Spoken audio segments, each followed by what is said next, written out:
Shalom, selamat pagi dan selamat beribadah pada jam ibadah kedua saat ini. Dan diinformasikan bahwa sebentar pembawa firman adalah Bapak Dr. Bambang Dorsena. Karena itu sebelum kita memulai ibadah, dimohon untuk menonaktifkan HP-nya.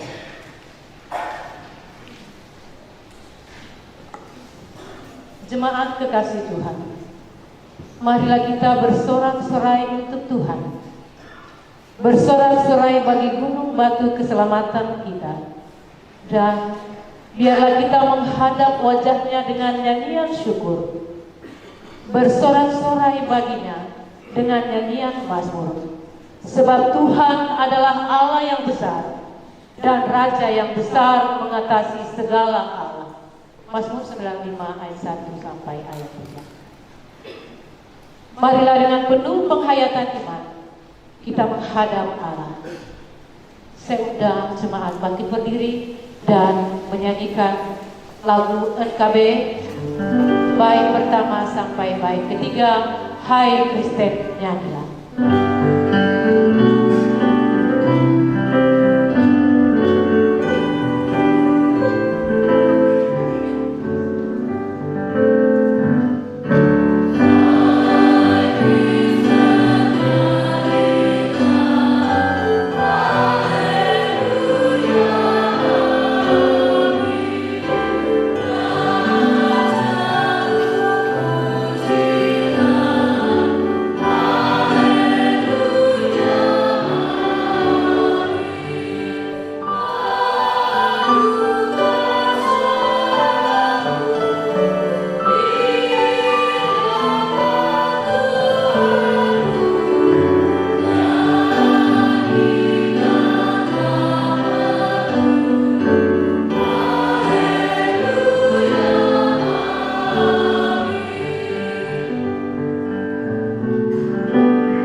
Dan yang tak pernah meninggalkan kuatan tangannya. Amin. Seperti pada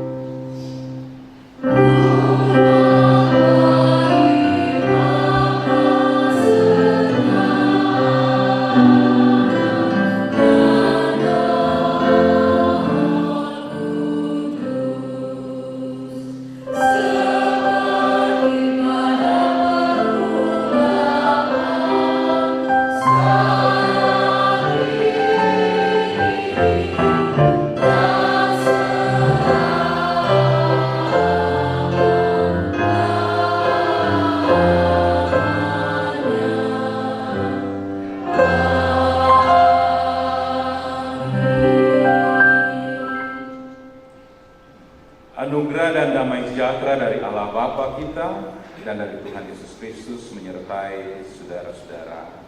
Amin.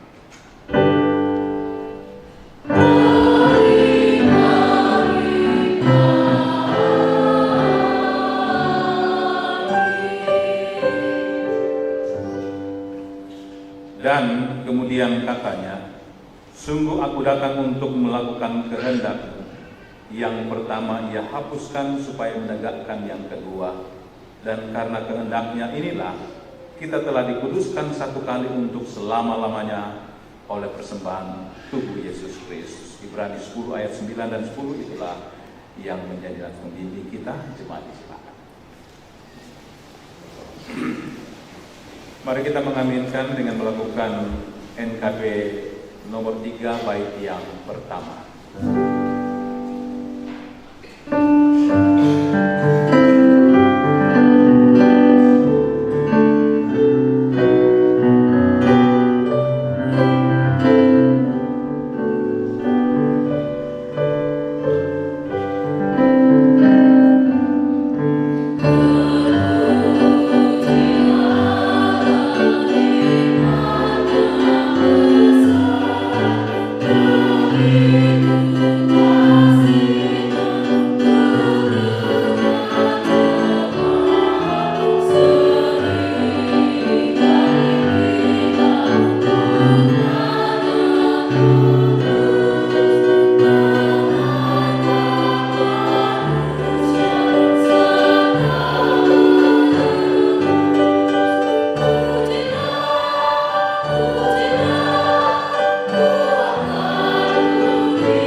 Tuhan menyertai saudara-saudara.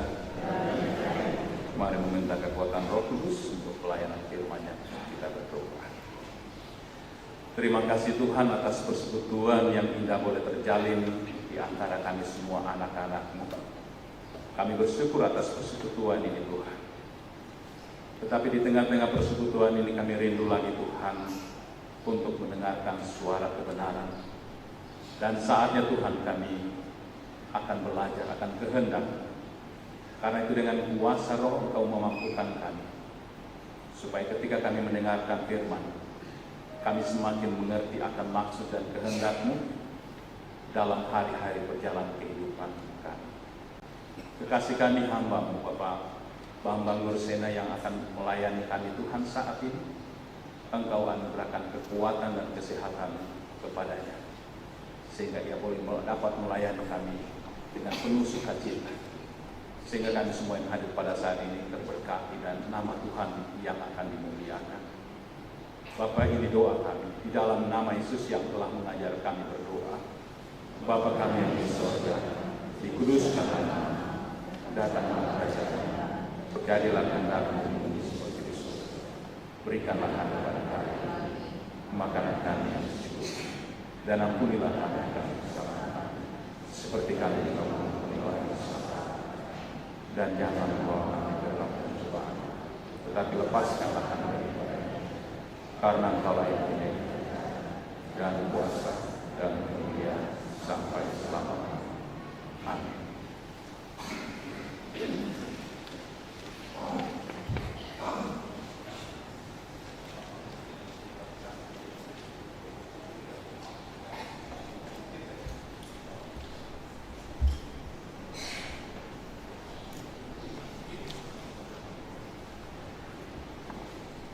Bacaan kita firman Tuhan diambil dari Mazmur 120 ayat 1 sampai dengan ayat 7. Nyanyian ziarah. Dalam kesesakanku aku berseru kepada Tuhan dan Ia menjawab aku. Ya Tuhan, lepaskanlah aku daripada bibir dusta dan lidah penipu. Apakah yang diberikan kepadamu dan apakah yang ditambahkan kepadamu, hai lidah penipu? Panah-panah yang tajam dari pahlawan dan dari bara kayu arar. Celakalah aku karena harus tinggal sebagai orang asing di Mesek, karena harus diam di antara kemah-kemah Kedar. Cukup lama aku tinggal bersama dengan orang-orang yang membenci perdamaian. Aku ini suka perdamaian, tetapi apabila aku berbicara, maka mereka menghendaki perang.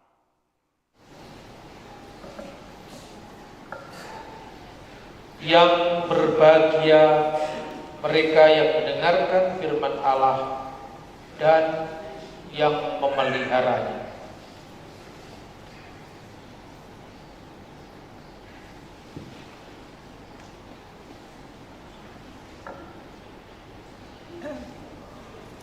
Saudara-saudara yang terkasih dalam Tuhan, Mazmur ini berbicara tentang makna perdamaian. Ayat yang ditekankan dalam firman ini, ayat 7, tentang shalom. Aku ini suka perdamaian, ani shalom. Tetapi apabila aku berbicara, biki ada berhimah, lamil kamah.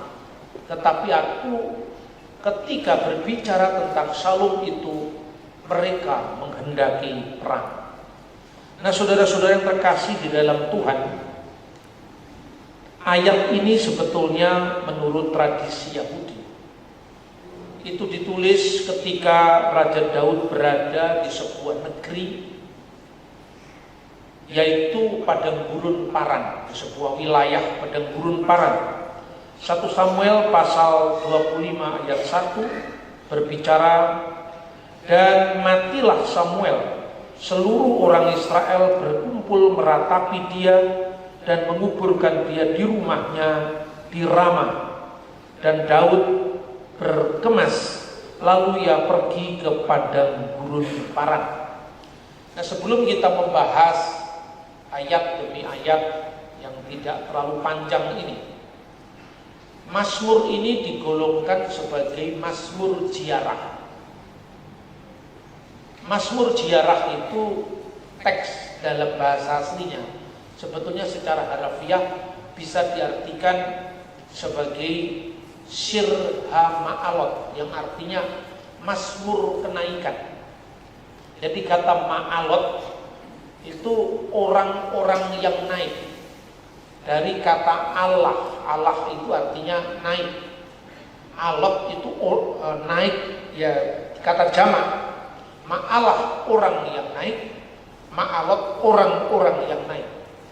Naik kemana saudara-saudara? Naik ke Yerusalem. Karena Yerusalem itu Bukit Sion. Jadi ke arah Yerusalem itu perjalanan yang naik. Tetapi naik di situ bukan sekedar kenaikan secara fisik saja, yaitu naik ke Bukit Sion, tapi juga kenaikan rohani.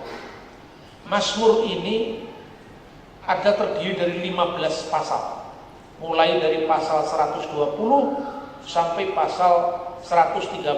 Jadi ada 15 Mazmur yang rata-rata tidak panjang. Karena apa?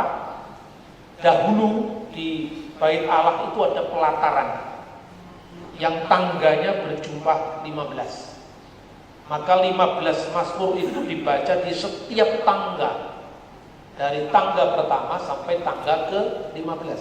Karena itu Mazmur ziarah atau sirha ma'alot itu rata-rata tidak panjang.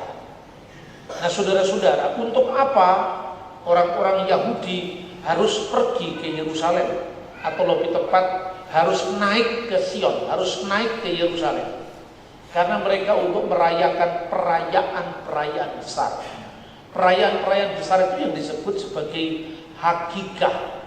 Kata jamak, ya, kata tunggalnya hak.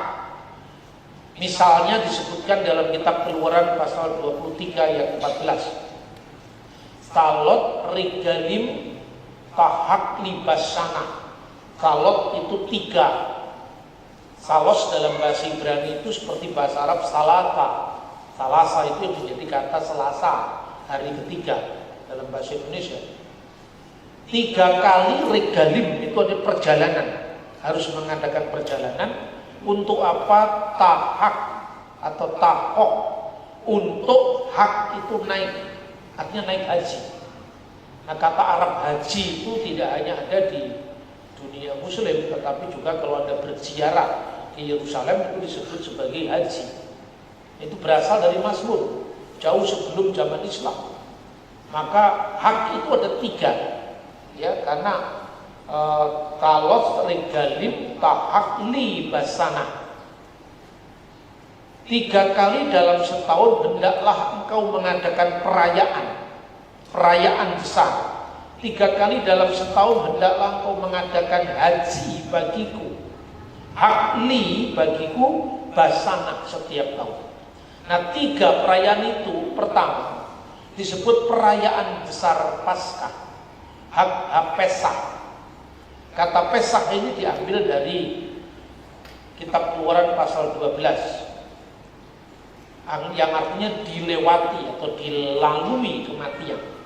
Karena ketika Tuhan mengirimkan tulah ke-10 anak sulung mati, maka Tuhan menyisakan kasih-Nya bagi setiap orang yang taat, di mana pintu-pintu rumahnya ada tanda darah anak domba.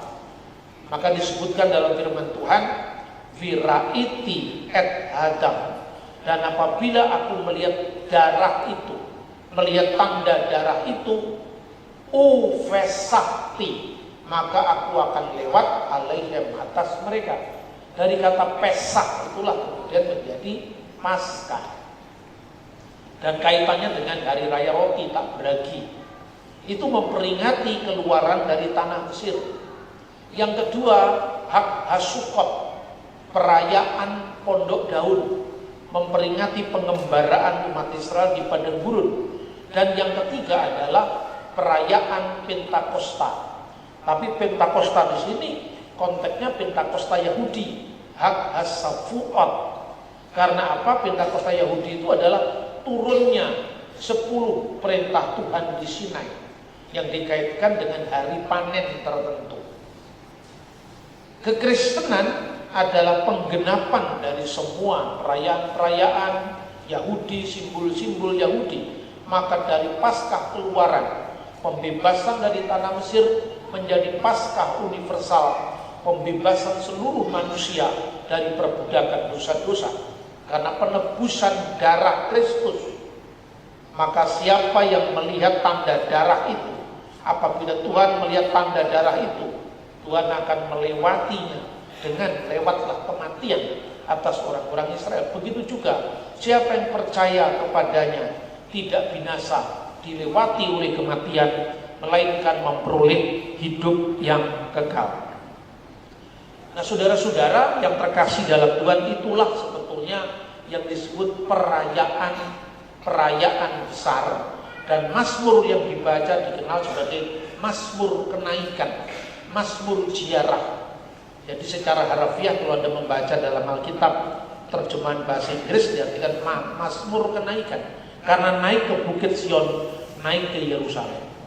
Nah, dalam konteks ini pemazmur merasakan bagaimana dia berada di Paran.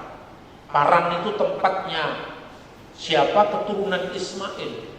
Maka ayat-ayat ini berbicara ketika suatu situasi yang dihadapi oleh pemazmur, situasi yang tidak mengenakkan, situasi di mana berada di dalam penindasan. Dia suka damai, tapi ketika dia membicarakan, memperkatakan perdamaian atau shalom itu, maka disambutlah dengan perang.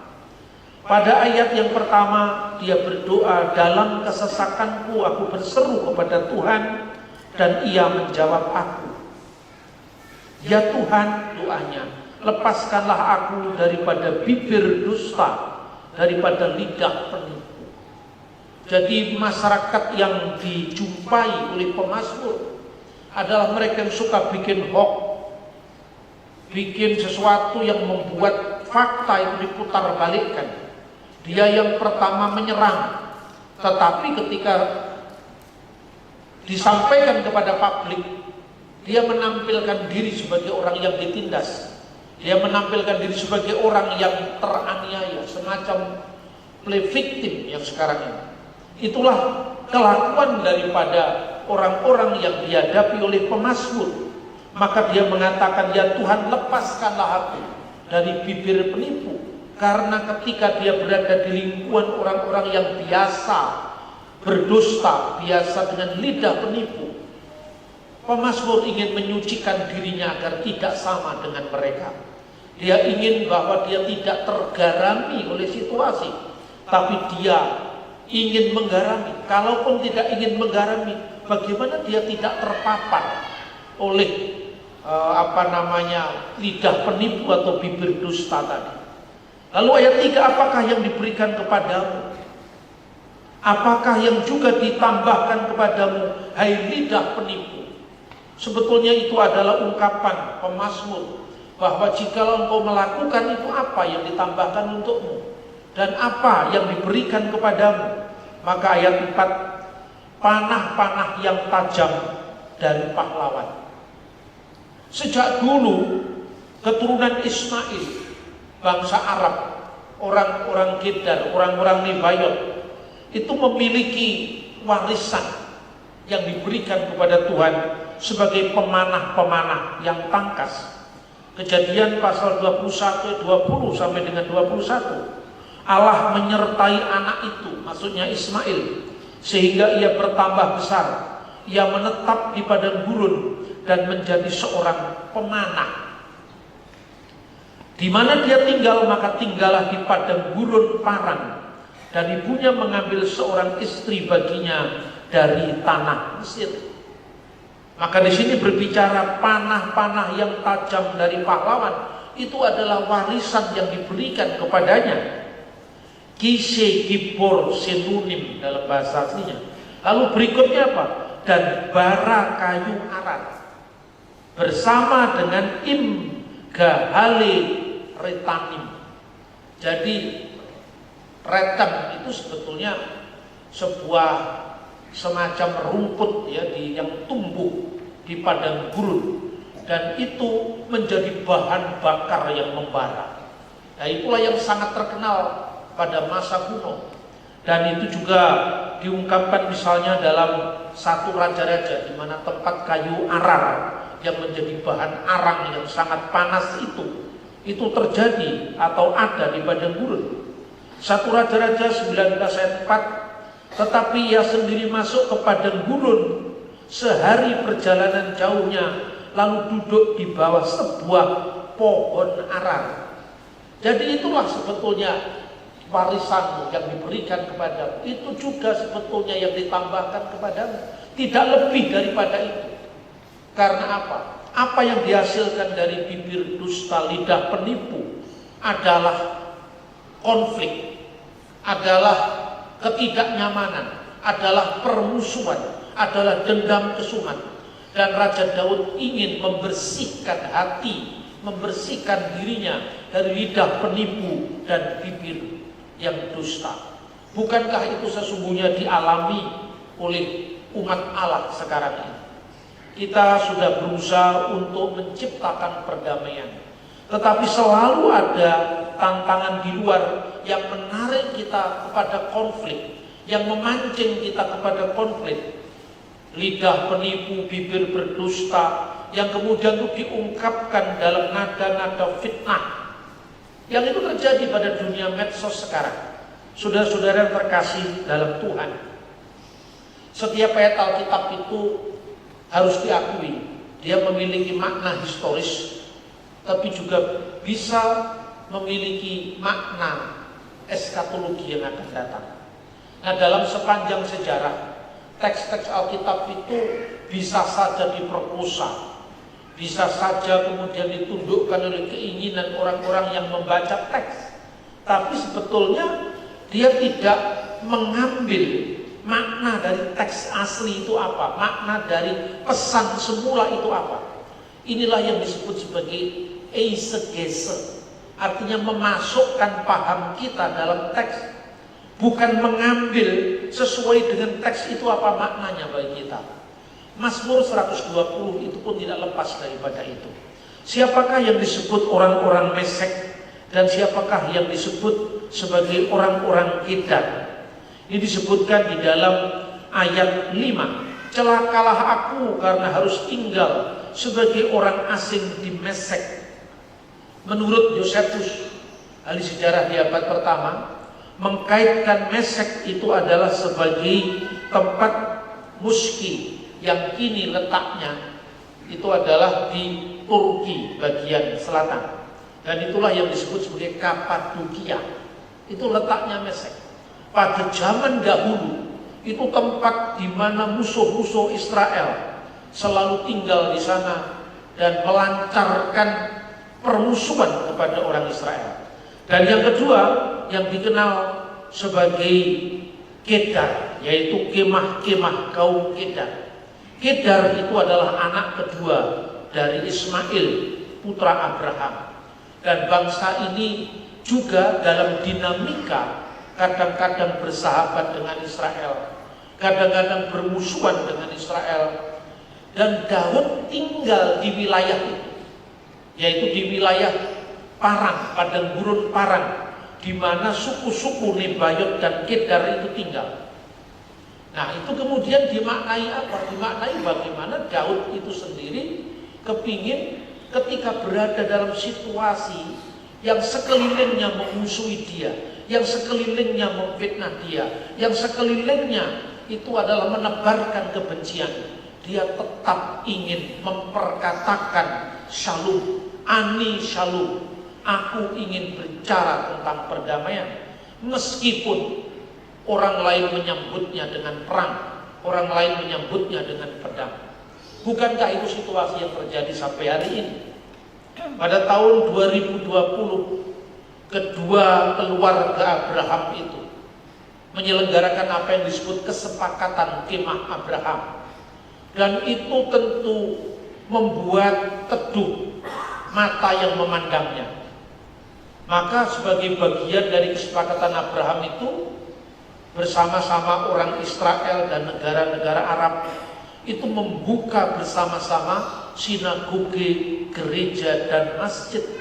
Bukankah ini adalah sesuatu yang sangat menyejukkan? Di beberapa negara Arab yang selama itu tidak pernah ada gereja, mulai dibangun gereja. Termasuk di Arab Saudi.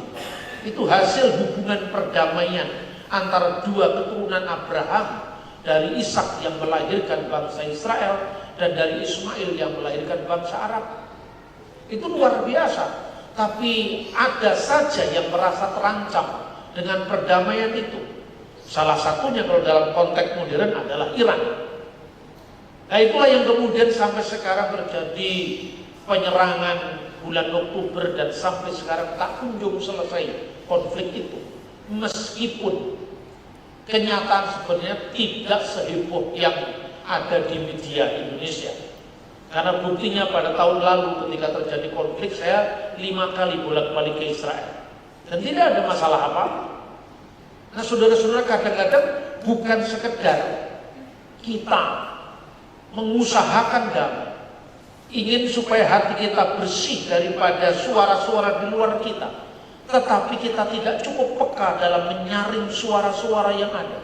Dan itu membuat kehebohan, kegaduhan itu tertularkan kepada yang lain, sehingga akan menimbulkan situasi yang tidak damai juga. Nah, saudara-saudara terkasih dalam Tuhan, konflik itu bisa dipertajam dengan pemahaman teologis yang juga tidak lepas dari konflik. Maka hati-hati, karena apa?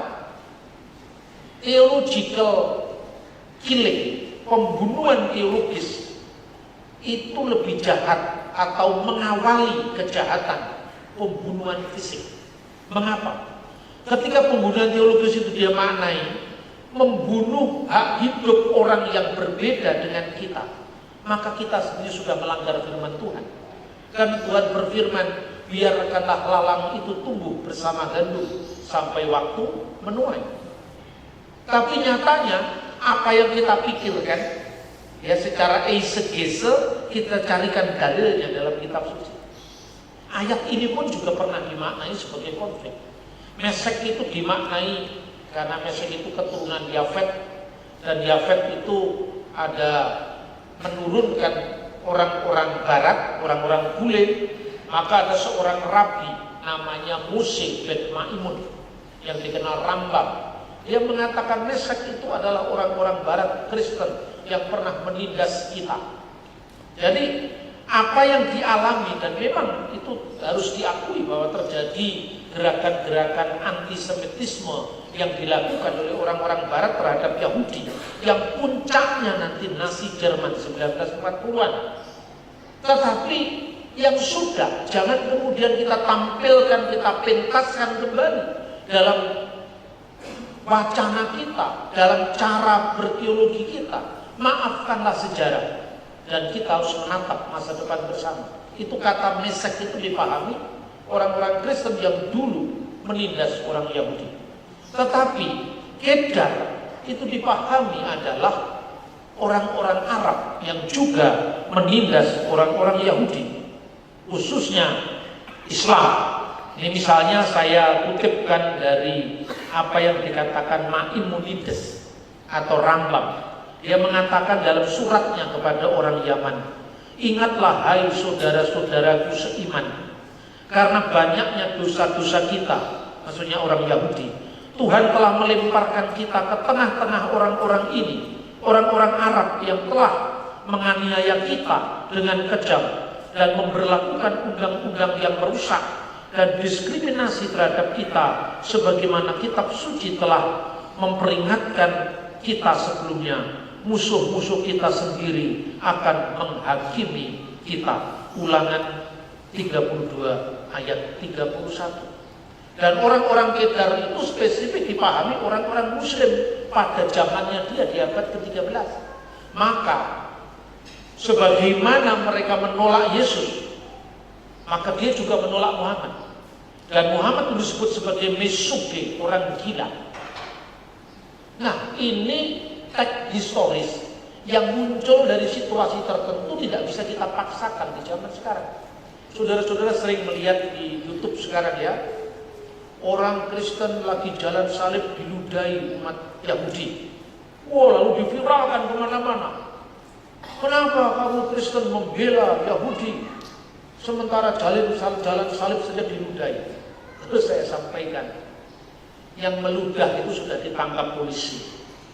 Dan suara satu kelompok orang tidak bisa representatif dianggap seluruh orang Yahudi. Karena antara Yudaisme, Islam, dan Kristen sekarang sudah melakukan rekonsiliasi. Masa lalu kita lupakan, masa depan kita sambut bersama. Terlepas dari kita masih ada perbedaan. Itulah makna perdamaian. Perdamaian itu kan saling memberi. Memberi apa? Memberi manfaat pada orang lain.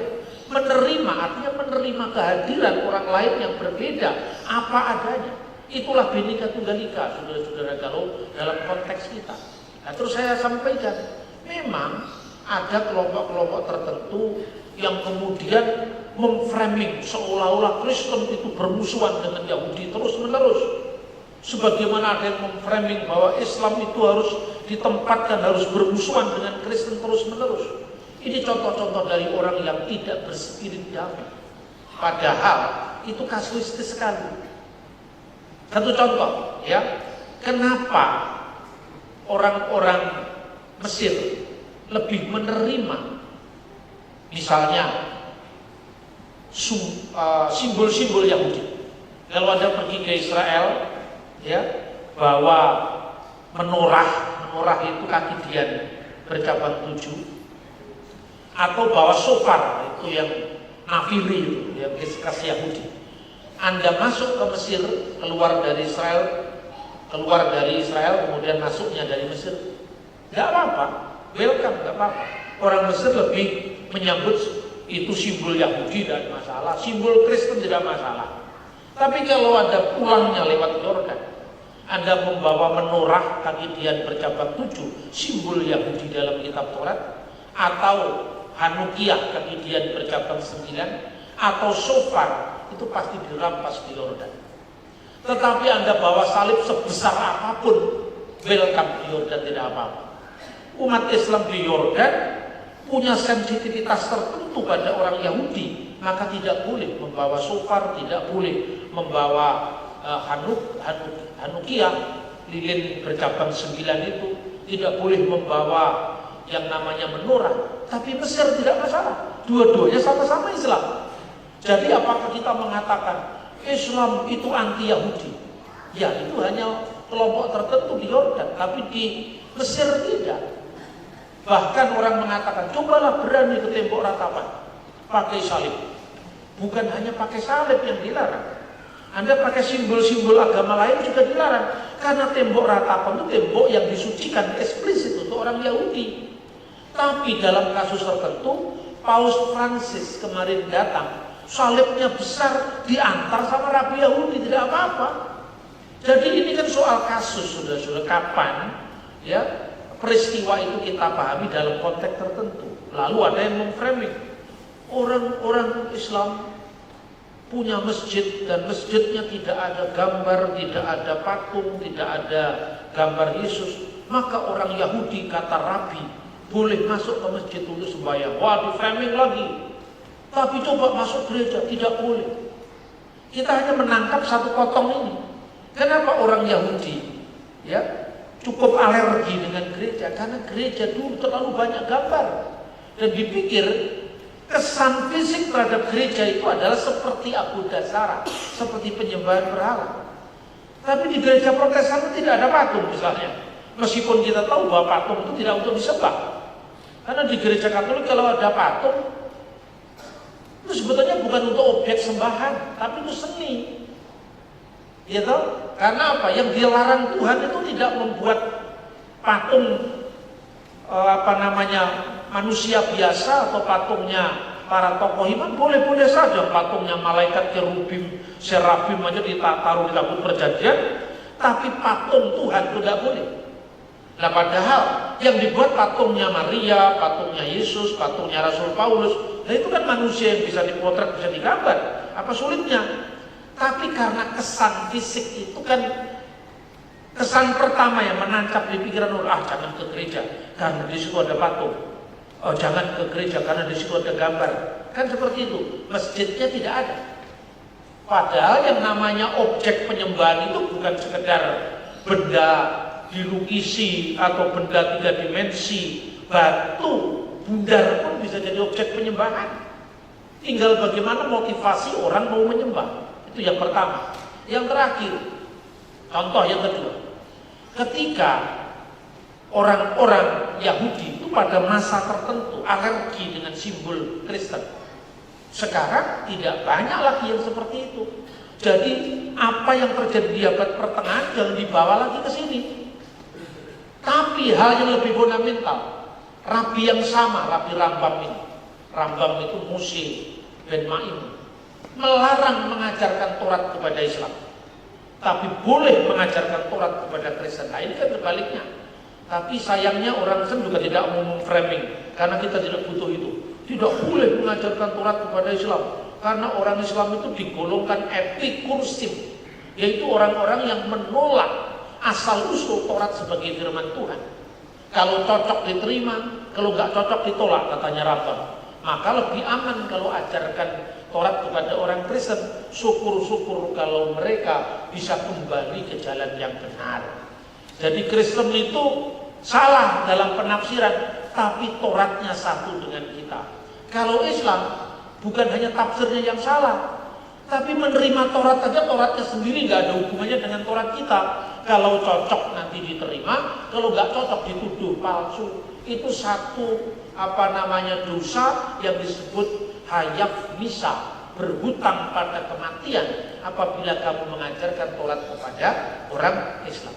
Akhirnya apa yang dikatakan oleh pemazmur, aku suka damai, aku suka perdamaian, tapi ketika aku berbicara orang menghendaki perang.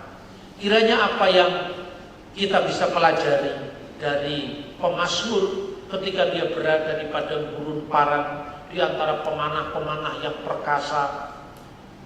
Dia berada dalam situasi di mana dia harus dipancing untuk membalas, harus dipancing untuk mereaksi karena mereka yang membuat aksi dulu.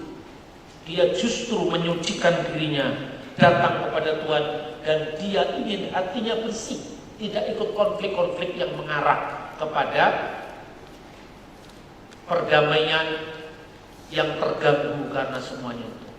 Nah, kiranya apa yang kita renungkan hari ini, apa yang dialami oleh pemazmur juga kita alami sekarang, namun doa kita sama dengan pemazmur agar kita dilepaskan, dihindarkan dari bibir dusta dan lidah penipu. Amin.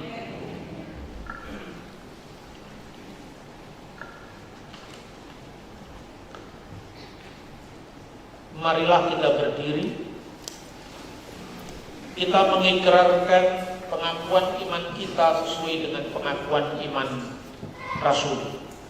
Aku percaya kepada Allah Bapa yang Maha Kuasa, Khalik langit dan bumi, dan kepada Yesus Kristus anaknya yang tunggal, Tuhan kita, yang dikandung daripada Roh Kudus, lahir dari anak darah Maria, yang menderita di bawah pemerintahan Pontius Pilatus, disalibkan, mati dan dikuburkan, turun ke dalam kerajaan maut, pada hari yang ketiga bangkit pula dari antara orang mati, naik ke surga, duduk di sebelah kanan Allah Bapa yang Maha Kuasa, dan akan datang dari sana untuk menghakimi oleh yang hidup dan yang mati. Aku percaya kepada Roh Kudus, gereja yang kudus dan am, persekutuan orang kudus, pengampunan dosa, kebangkitan daging, dan hidup yang kekal.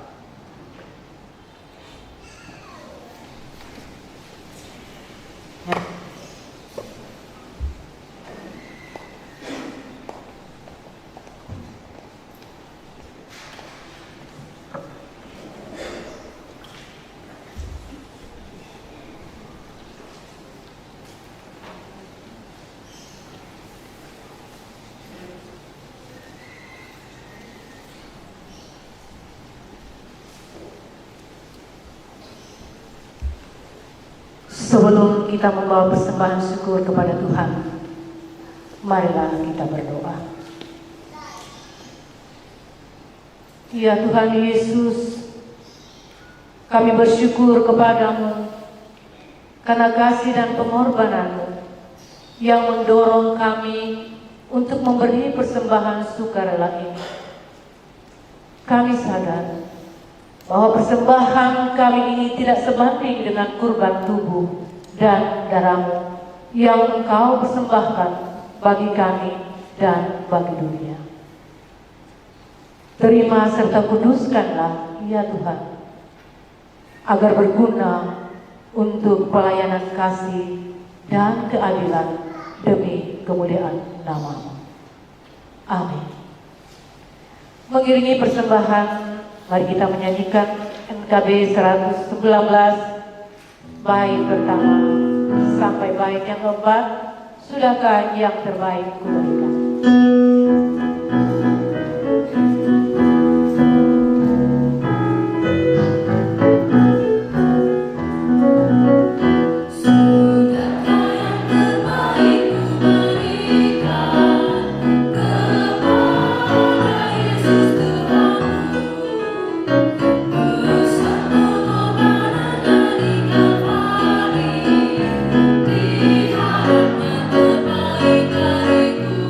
dariku.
sebelum kita masuk dalam pelayanan perjamuan kudus, Tuhan menyertai saudara-saudara. Mari kita berdoa. Ya Tuhan, pimpinlah kami dengan roh-Mu supaya kami dapat memahami dan menghayati kabar keselamatan yang diberitakan melalui pelayanan perjamuan kudus ini. Amin. Saudara-saudaraku, dalam kebaktian ini akan diadakan pelayanan perjamuan kudus berdasarkan amanat Tuhan kita Yesus Kristus yang menghendaki agar gerejanya selalu memperingati kematian dan kebangkitannya seperti yang tertulis dalam Injil Lukas pasal 22 ayat 14 hingga ayat yang ke-20.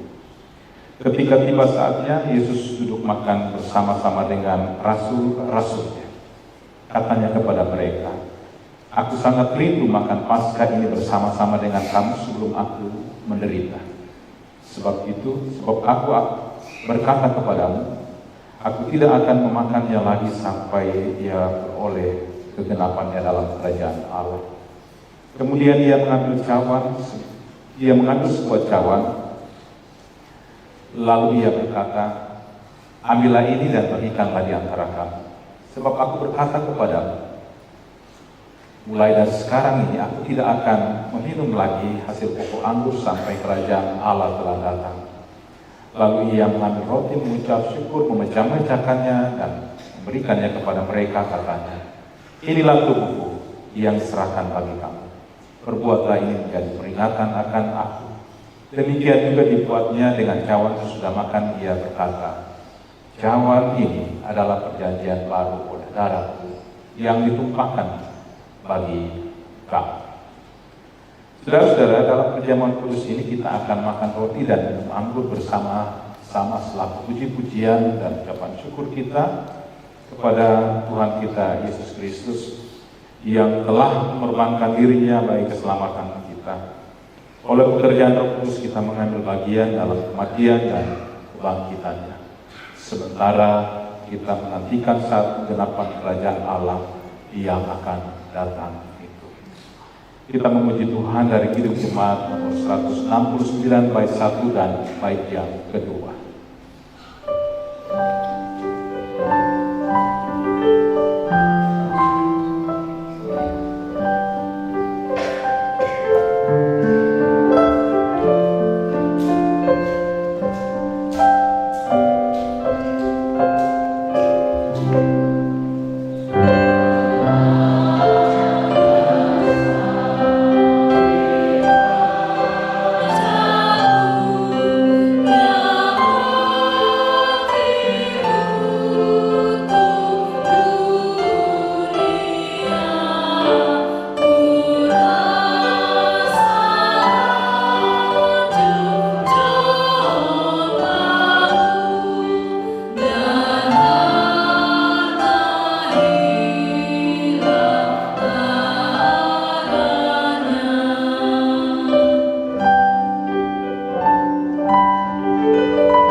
Saudara-saudara, perjamuan kudus ini adalah peringatan akan kematian dan kebangkitan Tuhan kita Yesus Kristus.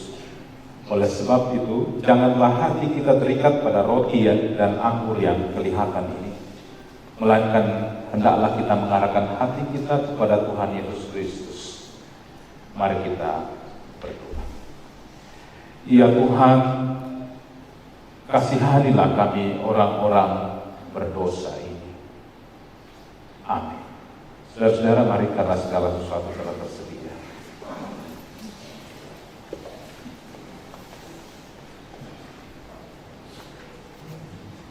Saudara-saudaraku, roti yang dipecahkan ini adalah tanda persekutuan dengan tubuh Kristus. Dan cawan pengucapan syukur ini adalah tanda persekutuan dengan darah Tuhan kita, Yesus Kristus. Amin.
Saudara-saudaraku, makanlah.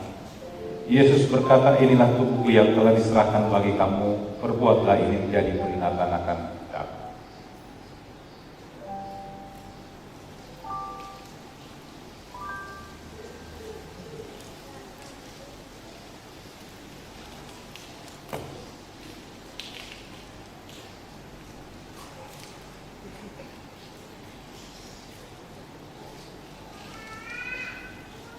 Dan minumlah kamu sekalian dari cawan ini. Yesus berkata, inilah darahku, darah perjanjian yang telah ditumpahkan bagi banyak orang untuk keampunan dosa.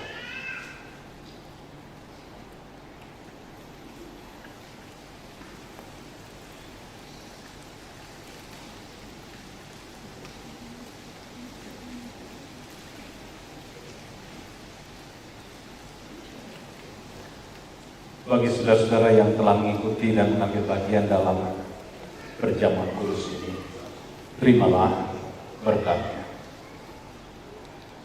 Allah sumber pengharapan akan memenuhi kamu dengan segala sukacita dan damai sejahtera dalam iman kamu, supaya oleh kekuatan Roh Kudus kamu berlimpah-limpah dalam pengharapan.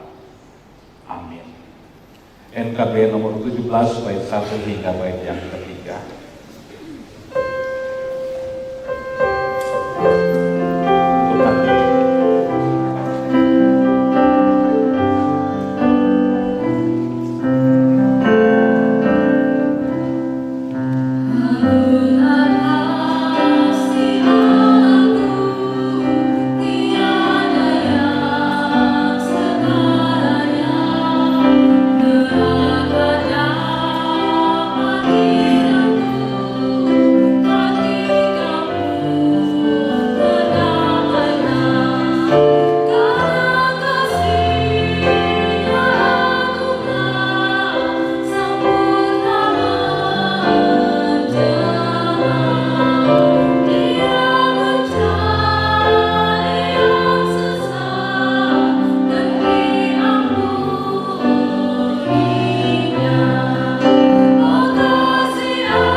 Kita akan membaca secara berbalasan sebagai ungkapan syukur kita pada saat ini. Mazmur 103 bait 1 hingga bait yang keempat. Saudara-saudara, saya akan membaca kalimat yang akan keluar dan Bapak Ibu saudara-saudara yang akan membaca kalimat yang ke dalam. Pujilah Tuhan, hai jiwaku, dari Daud. Pujilah Tuhan, hai jiwaku. Pujilah Tuhan, hai jiwaku. Dia yang mengampuni segala kesalahanmu. Dia yang menebus hidupmu dari lubang kubur. Amin. Tuhan menyertai saudara-saudara. Mari kita bersyukur dan bersyukur kita berdoa. Kembali Bapa, kami datang menghampiri kekudusan-Mu, mengucap syukur dan berterima kasih. Sebab kami terus boleh menikmati kemurahan dan kebaikan-Mu dalam sepanjang hari-hari perjalanan kehidupan kami. Seminggu lamanya Tuhan, Engkau telah memelihara kami. Di sana Engkau begitu baik dan setia. Engkau selalu ada di setiap waktu yang kami lalui. Bahkan ketika kami lalai daripada-Mu, jauh daripada-Mu, Engkau tetap mengasihi kami. Engkau selalu merangkul kami untuk kembali kepada-Mu. Terpuji nama-Mu Tuhan atas kemurahan dan kebaikan-Mu. Itulah alasannya. Tak henti-hentinya Tuhan kami mau bersyukur dan mengucap syukur dan menyembah Engkau. Kehadiran kami semua pada saat ini, inilah Tuhan bahagian dari respon hidup kami akan segala sesuatu yang Engkau telah nyatakan bagi kami. Terima kasih Bapa, terpuji nama-Mu. Terima kasih ketika kami boleh duduk bersama di hadapan hadirat-Mu, memuliakan nama-Mu. Dan terlebih lagi kami mau bersyukur dan berterima kasih Tuhan. Ketika kami menyembah Engkau, Engkau pun hadir lewat firman-Mu Tuhan yang telah disampaikan oleh hamba-Mu, Pak Bambang Lusena. Biarlah Tuhan firman-Mu yang telah kami dengarkan bersama tidak akan berlalu seperti angin yang bertiup, tetapi sungguh-sungguh melekat dalam hati dan pikiran kami. Dan itu akan terus terpatri dalam langkah-langkah perjalanan kehidupan kami dalam mengimani akan Engkau Tuhan dalam hidup kami. Dan biarlah Tuhan kami semakin teguh dan kuat menjalani hidup kami hari lepas hari. Dengan kuasa Roh-Mu Tuhan mampukan kami, supaya kami terus mau menjadi pelaku-pelaku firman-Mu dimanapun Engkau menempatkan kami di sana. Kami terus Tuhan mau menjadi saksi-saksi-Mu dan mengejawantakan yaitu lewat tingkah laku dan perbuatan kami, supaya kami layak terus disebut sebagai anak-anak pilihan. Ya Allah Bapa dalam surga, terima kasih Tuhan atas perjumpaan yang boleh terjadi bersama dengan kasih kami hamba Pak Bambang Lusena.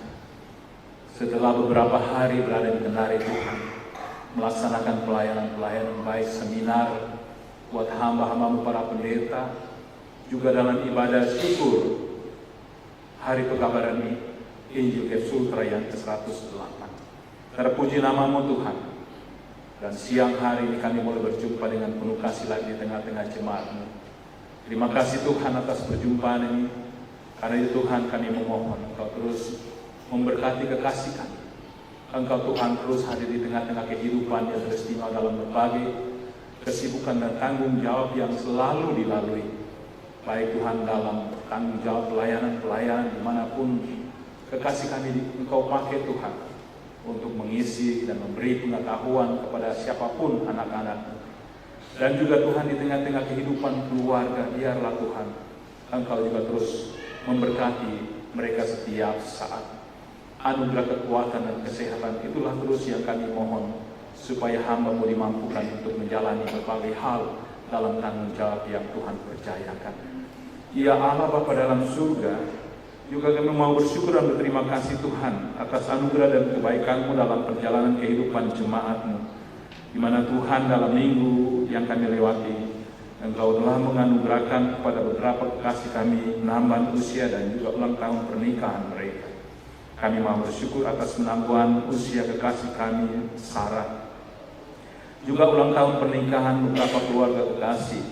Keluarga kekasih Bapak Jas Wariung bersama Ibu Non Mercy Datuan. Keluarga kekasih Bapak Johan S. Aramwalo bersama dengan Ibu Berta Pailang. Keluarga kekasih Bapak Joni Patanan bersama Ibu Margince. Keluarga kekasih Bapak Yusan Patulak bersama Ibu Milka Sari. Keluarga kekasih Bapak Mur Yanto Meusu bersama Ibu Yulianti Albert Tembo. Keluarga kekasih Bapak Herianto Kula Iku bersama Ibu Nining Kristia Ningsi, keluarga kekasih Bapak Reksi Otto Makasak bersama Ibu Joyce Bidangan, keluarga kekasih Bapak Steve Leonard Ahenusa bersama Ibu Yaken Silvana Janelada, keluarga kekasih Bapak Penatua Matius Made Dharma bersama Ibu Marlina Salobunga, keluarga kekasih Bapak Dutrandus, keluarga kekasih Bapak Aksioma Bonde bersama Ibu Is Naningsi, keluarga kekasih Bapak Tommy Tuasa bersama Ibu Rahmawati Pone, keluarga kekasih Bapak Dedi Medikson Louis bersama Ibu Olivia Krishna Laban, dan mungkin masih ada saudara-saudara kami yang bersuka cita oleh karena penambahan usia dan juga pernikahan mereka. Terima kasih Bapak atas pemeliharaan, terima kasih atas kekuatan dan kemampuan yang Kau berikan kepada segenap kekasih kami melewati hari-hari hidup mereka. Engkau telah memelihara mereka Tuhan, Engkau telah menguatkan. Karena Tuhan di balik sukacita itu biarlah mereka boleh melihat bahwa apa yang terjadi dan mereka alami itu adalah semata anugerah-Mu yang Kau nyatakan kepada mereka. Ya Allah Bapa dalam surga juga kami mau bersyukur dan berterima kasih kepada beberapa kekasih-kekasih kami Tuhan dalam beberapa saat yang lalu. Mereka mengalami kelemahan tubuh, tetapi karena anugerah Tuhan, Engkau telah menyatakan masa-masa pemulihan kepada kekasih kami. Hari Tuhan kami mau serahkan akan keberadaan kekasih kami Bapak Yohanes Kaloto, Ibu Lefran Kalai, Bapak Markus Rombe, Mayer Tandi Payung, Simpson Gau, Bapak Ma'amari Makara, Ibu Yesna Bonde, Ibu Naomi Gina, Ibu Hasmida Lukin. Terima kasih Tuhan. Engkau sendiri Tuhan telah berkehendak terhadap kekasih-kekasih kami. Zaman tangan Tuhan telah nyata dan mereka telah nikmati. Terpuji nama-Mu Tuhan, biarlah segenap kekasih kami sungguh-sungguh dapat dipulihkan seperti sedia kala. Dan saat ini Tuhan kami mau menyerahkan akan seluruh keberadaan sidang jemaat-Mu, jemaat Oret Labora Kendari. Tetapi secara keseluruhan buat anak-anak-Mu yang hadir pada saat ini, kalau Tuhan anak-anak-Mu yang setia di hari Engkau kuduskan ini. Mereka datang dengan penuh sukacita, beria-ria menyembah Engkau, datang rindu mendengarkan kebenaran firman. Juga Tuhan datang mempersembahkan yang terbaik untuk pelayanan-Mu Tuhan. Bahkan Tuhan, kami datang boleh merenungkan akan pengorbanan Tuhan yang kami boleh terima dalam perjamuan kudus ini. Terpuji nama-Mu Tuhan, karena Tuhan berkati kami semua yang hadir pada saat ini. Tuhan tolong kami melewati hari-hari perjalanan kehidupan kami Tuhan setiap saat. Ada banyak hal yang kami rindukan untuk perjalanan masa depan keluarga kami, tetapi dengan berbagai keterbatasan itu Tuhan kami tidak mampu untuk meraih. Hadirlah di tengah-tengah perjalanan hidup kami Tuhan. Engkau menatang kami, memberkati kami di tengah-tengah perjalanan kehidupan rumah tangga kami, dalam tugas dan tanggung jawab kami sebagai suami, istri, ayah, ibu, opa, dan omah. Tuhan, buatlah kami terus semakin bijak dalam jalan kehidupan rumah tangga kami. Kami terus bersama-sama memikirkan dan menyelesaikan berbagai tanggung jawab yang Tuhan percayakan kepada kami. Dan buatlah kami juga Tuhan untuk terus menjadi guru dan imam yang terbaik buat anak-anak kekasih kami. Ya Allah Bapa dalam surga, demikian juga berbagai hal kesibukan setiap saat yang kami harus lalui. Baik ibu-ibu dalam rumah tangga yang begitu setia mendampingi suami, membina anak-anak kekasih, mempersiapkan segala akan kebutuhan dalam rumah tangga. Anugerahkan kasih setia Tuhan, kesabaran sehingga mereka terus boleh menjalani dengan penuh sukacita dan mereka boleh melihat ini adalah pelayanan yang Tuhan percayakan. Bahkan suami, bahkan istri juga Tuhan dalam tanggung jawab pekerjaan, dalam disiplin ilmu, pekerjaan apapun yang Tuhan perkenan. Dari jerah yang mereka lakukan Tuhan, apapun yang mereka lakukan seturut dengan kehendak-Mu, janganlah sia-sia. Sehingga Tuhan waktu, tenaga, pikiran yang mereka curahkan tidak akan sia-sia begitu saja. Dan ketika mereka kembali, tangan-tangan mereka tidak akan hampa.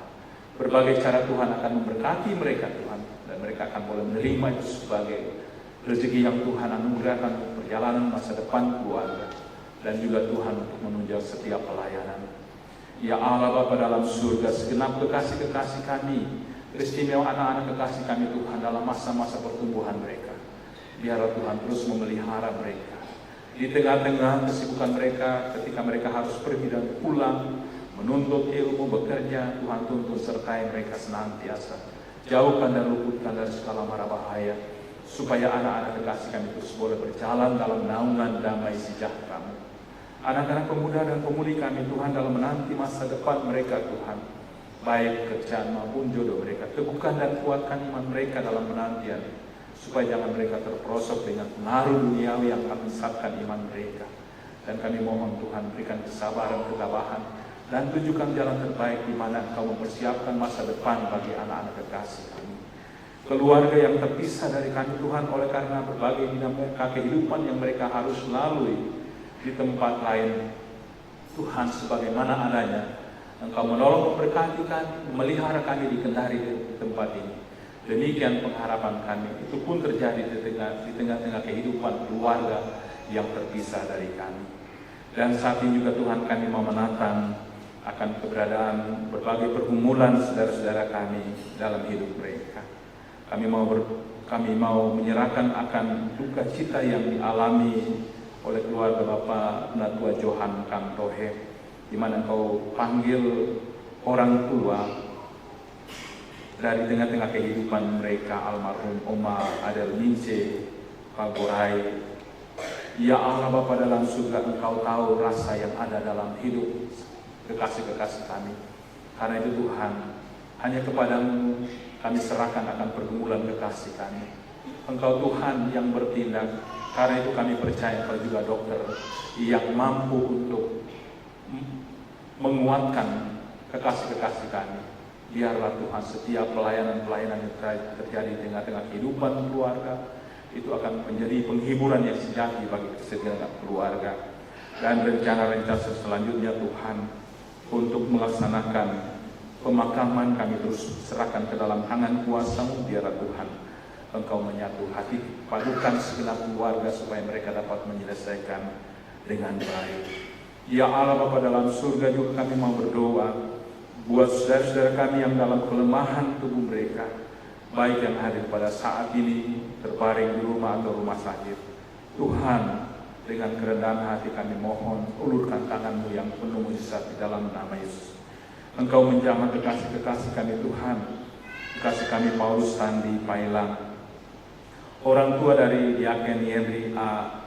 Rongka Loe, orang tua dari Penatua Ibu Endang Sri Rahayu Ningsi, kakak dari Ibu Diana Renimasi, Bapak Martin Duma, orang tua dari Bapak Robi Palebangan, anak Kier cucu dari Bapak Penatua Yansen Bua, dan mungkin masih ada saudara-saudara kami Tuhan dalam kelemahan mereka. Kami mohon Tuhan, hadirlah di tengah-tengah pergumulan dan penderitaan mereka. Segala usaha untuk pemulihan Tuhan kami mohon Engkau berkati. Sarana yang mereka terima baik makanan, minuman, obat-obat, bahkan perawatan dari para dokter medis maupun keluarga. Bapa, pakailah semua itu sebagai alat-Mu untuk menjamah kekasih-kekasih kami dengan harapan dan doa kami bersama. Mereka akan dipulihkan dari sakit yang mereka alami. Ya Allah Bapa dalam surga, demikian juga pergumulan-pergumulan kekasih kami dalam berbagai keterbatasan mereka, para lansia, janda, duda, anak yatim piatu dan anak piatu dan anak yatim. Tuhan, Engkau melihat akan pengharapan mereka di tengah-tengah keterbatasan ini. Pakai orang di sekitar mereka, bahkan kami semua Tuhan, supaya kami terus mau memberikan kekuatan dan penghiburan, bahkan pelayanan-pelayanan di tengah-tengah kehidupan mereka. Demikian juga pelayanan dalam lingkup jemaat sebagai majelis, pengurus kategorial, para panitia, tim musik, tata usaha, kostur, dan apapun Tuhan yang percayakan kepada kami. Biarlah Tuhan kami terus boleh mengemban seperti apa yang Tuhan kehendaki. Dan biarlah setiap pelayanan yang kami lakukan Tuhan, itu terus kami lakukan seperti apa yang Tuhan kehendaki dalam panggilan ini. Demikian juga dalam pelayanan lingkup klasis sinode, bahkan persekutuan gereja-gereja-Mu Tuhan. Mampukan hamba-Mu yang ada dalam institusi ini. Biarlah mereka terus memikirkan dan menyelesaikan segala tanggung jawab mereka Tuhan.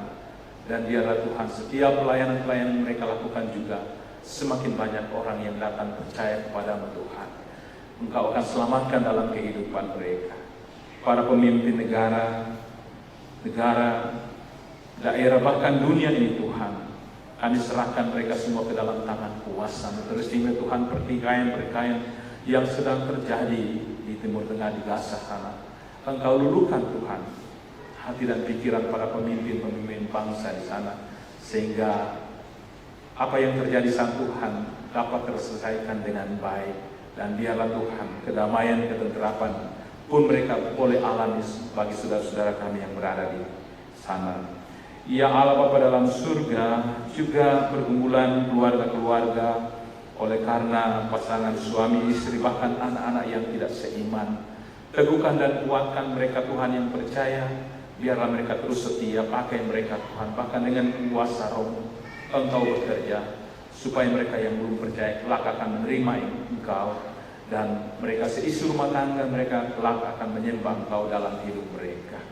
Terpuji nama-Mu Tuhan atas persekutuan yang indah boleh terjalin pada siang ini. Karena Tuhan di akhir persekutuan nanti kami akan pulang meninggalkan rumah-Mu yang kudus. Sebagaimana Tuhan Engkau mengantar kami pagi tadi, demikian pengharapan kami. Kami boleh pulang dengan sorak-sorai pujian, dan kami terus boleh menyatakan damai sejahtera-Mu dalam kehidupan kami. Ini Bapa ungkapan syukur syafaat kami. Hanya di dalam nama Yesus kami serahkan seluruh keberadaan jemaat ke dalam tangan kuasa-Mu. Terpuji nama-Mu Tuhan. Amin.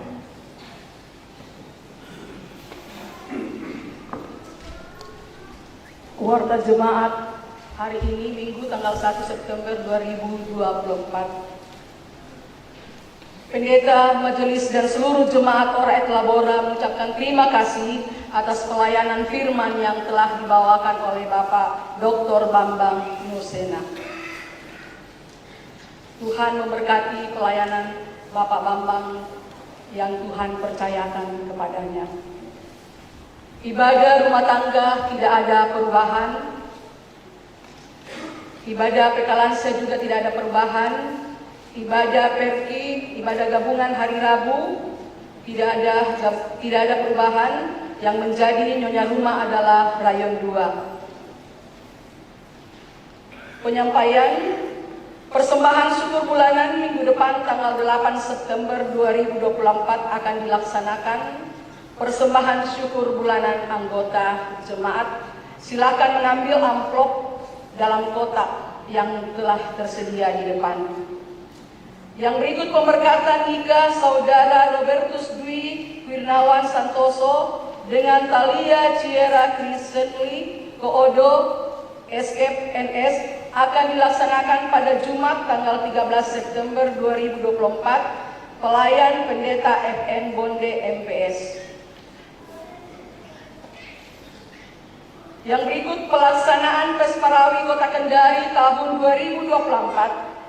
Kategori Lomba Paduan Suara Wanita PSW antar gereja-gereja sekota Kendari dilaksanakan pada Sabtu tanggal 7 September 2024 pukul 16.30 atau setengah 5 sore bertempat di Ballroom Hotel Grand Kubra Kendari. Berikut pendeta, majelis dan jemaat Ora et Labora turut berduka cita atas dipanggilnya Tuhan Ibu mertua dari Bapak Penatua Johan Kantohe atau Ibu dari Ibu Grace Kantohe di Makassar. Tuhan Yesus sumber penghiburan bagi rumpun keluarga yang ditinggalkan. Berikut jemaat yang hadir pada jam kedua, laki-laki 91 orang, perempuan 146 orang, jumlah 237 orang. Demikian warta jemaat hari ini. Tuhan Yesus memberkati. Baik Bapak Ibu Saudara-saudara, mengakhiri rangkaian ibadah kita, saya jemput berdiri dan sebelum menerima berkatnya kita kembali memuji Tuhan dari NKB 104 bait pertama.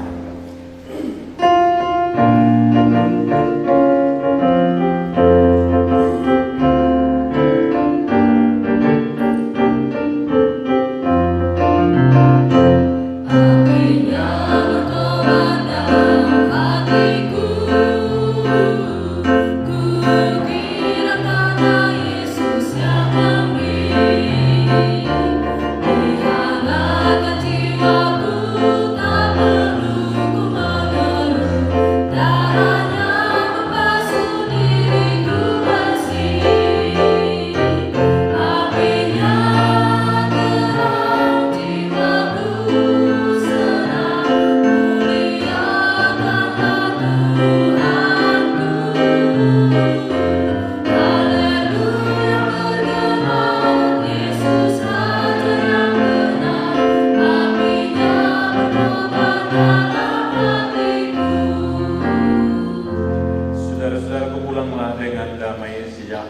tetap pelihara dan melakukanlah firman Tuhan dalam hari-hari perjalanan kehidupanmu dan kembalilah dengan berkat.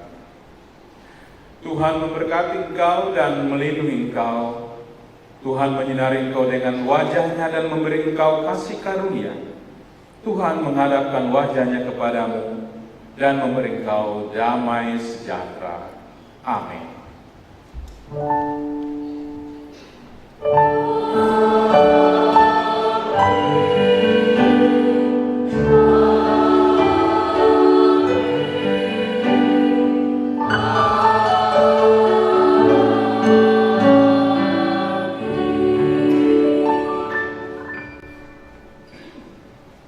Mengakhiri seluruh rangkaian acara ibadah siang hari ini, sekali lagi kita memuji Tuhan dari NKB 104 baitnya yang keempat, apinya berkobar dalam hatiku.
Demikianlah ibadah kita saat ini.